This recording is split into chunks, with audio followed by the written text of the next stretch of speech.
여러분, 참 퍼주는 거는 가지가지죠. 손실보상법, 저는 이게 법으로 필요한지는 잘 모르겠어요. 법으로 만들어진다면 앞으로 이런 문제가 계속 생기면 생길수록 이 손실보상법이 적용이 돼서 계속 세금이 나가야 된다는 이야기거든요. 그 기준도 사실 애매모호할 수가 있습니다. 그 기준도. 때문에 이런 것은요, 정부가 국가 운영을 할 수 있는 그런 운영체계로 이것을 보상해 주는 게 맞습니다. 전 세계 어느 나라도 손실보상법을 안 만들어 놓은 이유는 바로 그 이유예요. 문제가 생길 때마다 국가가 손실을 보상을 해야 된다는 그런 부담감이 굉장히 크기 때문이거든요. 그런데도 지금 더불어민주당은 그냥 밀어붙였습니다. 그러면서 자영업자만 손실 보상하는 게 아니다. 예, 기업도 보상을 해줘야 된다. 중소기업도. 이렇게 나왔어요. 여기에다 한술 더 떠서요. 실질적으로 정부가 제한하지 않았던 곳에서도 손실을 보상을 해줘야 된다는 이야기예요. 그래서 제가 퍼주고 또 퍼준다는 이야기를 다룬 겁니다. 실질적으로 정부가 이런 감염병 때문에 발생됐다면 영업 제한을 하고 영업 금지를 했어요. 저는 이 부분에 대해서 보상을 해주는 것은 당연하다고 생각을 해요. 기업도 마찬가지예요.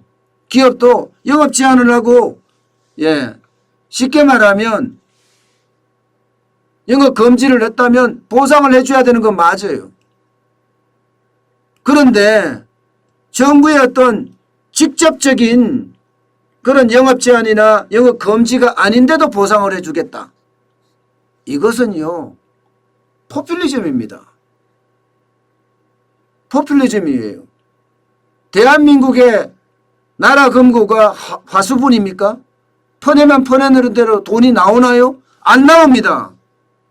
그런데도 퍼주겠다고 지금 이렇게 소상공인 지원법 개정안을 발의를 했다는 자체가 아이고야 참 환장하겠다 이렇게밖에 생각이 안 들어요.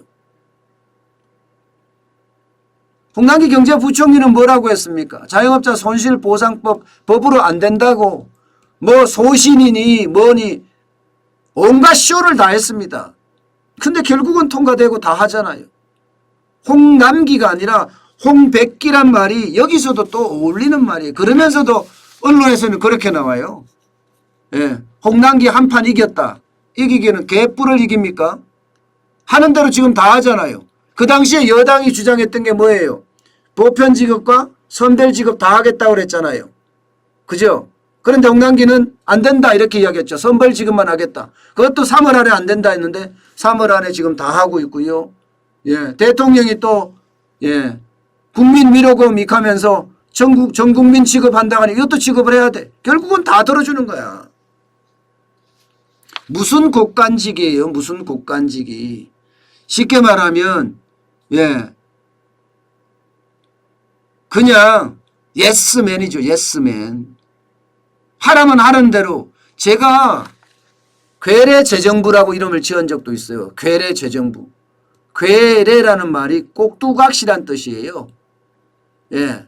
시키면 시키는 대로 다 한다는 거예요. 기획재정부가 아니라 괴뢰재정부. 맞죠. 시키면 시키는 대로 다 하잖아요. 나라 국가는 국민 겁니다. 권력 게 아니에요. 권력을 잡으면 대통령 거도 아니고요. 혈세라고 이야기하잖아요. 그런데 시키면 시키는 대로 다 하는 그런 기획재정부가 됐으니 정권의 꼭두각시가 아니고 뭐겠습니까?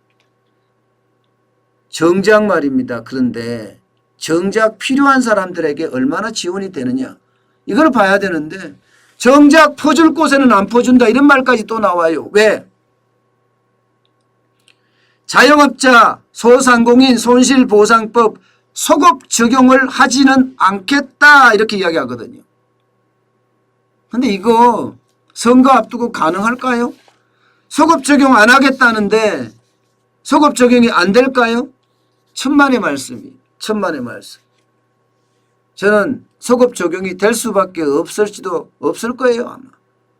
여론이 그만큼 비등해지면 정부도 선거를 앞두고 꼬리를 내린다. 저는 이렇게 보거든요. 여러분 진짜 경제를 위한다면요. 진짜 필요한 사람들에게 열악한 사람들에게 선별 지원을 해서 그들이 다시 부활할 수 있게끔 만들어줘야 됩니다. 선별 지원하는 게 부족하다 이러면요.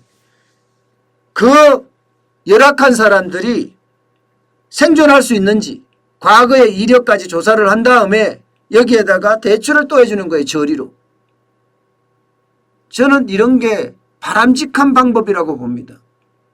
무조건 퍼주고 또 퍼준다고 해서 이게 그들에게 활력을 불어넣는 게 아니에요.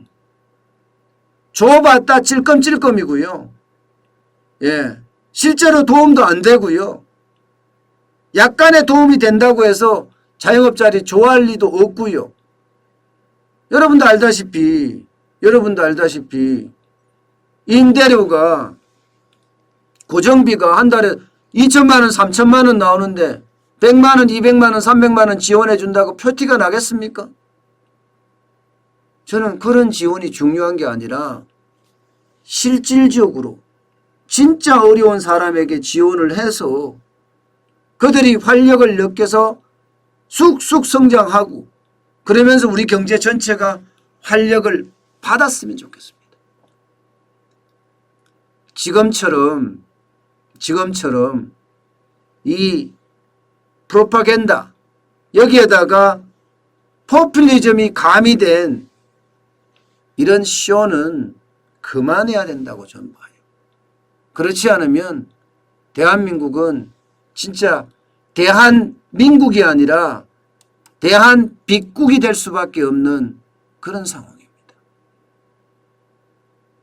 진짜 어려운 사람들은 어렵거든요. 제발 혈세인 만큼 혈세처럼 썼으면 좋겠습니다.